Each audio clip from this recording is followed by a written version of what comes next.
Hi guys, எல்லோரும் எப்படி இருக்கீங்க? நல்லா இருக்கீங்களா?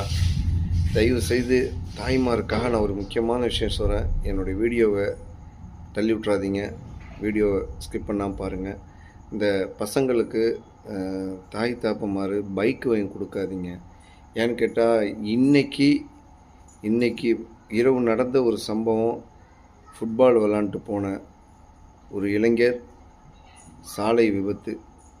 பைக்கு நேருக்கு நேராக மோதி இருவரும் பலின்னு சொல்கிறாங்க. ரொம்ப மனசு கஷ்டமாக இருக்குது. எவ்வளோ கஷ்டப்பட்டு ஒரு தாய் பெற்றிருப்பாங்க, எவ்வளோ கஷ்டப்பட்டு வளர்த்துருப்பாங்க, தாய் தாப்பம் வளர்த்துருப்பாங்க. எவ்வளோ ஆசைகள் மனிதனுக்கு இருக்கும்.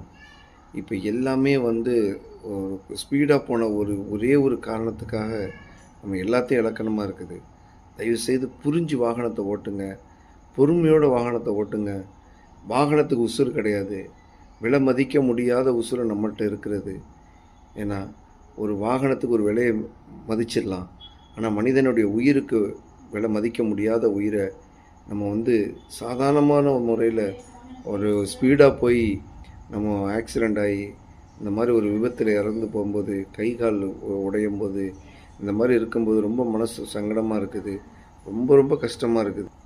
அதனால் தயவுசெய்து இந்த பசங்களுக்கு, 10th படிக்கிற பசங்களுக்கும் சரி, 12th படிக்கிற பசங்களுக்கும் சரி, காலேஜ் படிக்கிற பசங்களுக்கும் சரி, ஏன்னா படிக்காமல் இருக்கக்கூடிய இளைஞர்களுக்கும் சரி, தயவு செய்து பைக்கு அவாய்ட் பண்ணுங்கள். பைக்கு அப்படியே இருந்தாலும் பைக்கு எப்படி ஓட்டணுங்கிற ஒரு பயிற்சியாவது கொடுங்க.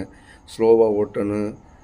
நம்ம தாய் தகப்பனை நினச்சி பார்க்கணும், நம்மளோட சகோதர சகோதரியை நினச்சி பார்க்கணும், மெயினாக நம்மளுடைய வாழ்க்கையை நினச்சி பார்க்கணும். இதெல்லாம் நினச்சி வாகனத்தை ஓட்டணும்னு சொன்னால் கண்டிப்பாக வாகனத்தை மெதுவாக ஓட்டலாம், விபத்துகளிலிருந்து பாதுகாக்கலாம். அலட்சியமாக வாகனத்தை ஓட்டாதீங்க.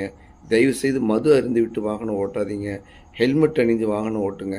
ஹெல்மெட் அணிந்து வாகனம் ஓட்டாதனால தான் இன்றைக்கி ஒரு விபத்தை நம்ம பார்த்துருக்குறோம். இது ஒரு ஹெல்மெட் அணிந்தால் கூட இறைவனோட உதவி கொண்டு ஒரு பாதுகாப்பு கிடச்சிருக்கும். இறைவன் நாடி இருக்கான். இந்த மாதிரி ஒரு விபத்து நடக்காமல் இருக்கிறதுக்கு தயவு செய்து உங்களுடைய பொறுமையும், ஸ்பீடு போகாமல் மெதுவாக வாகனத்தை ஓட்டணும்னு சொன்னால் கண்டிப்பாக இந்த விபத்துலேருந்து பாதுகாக்கலாம். ஓகேவா? நன்றி.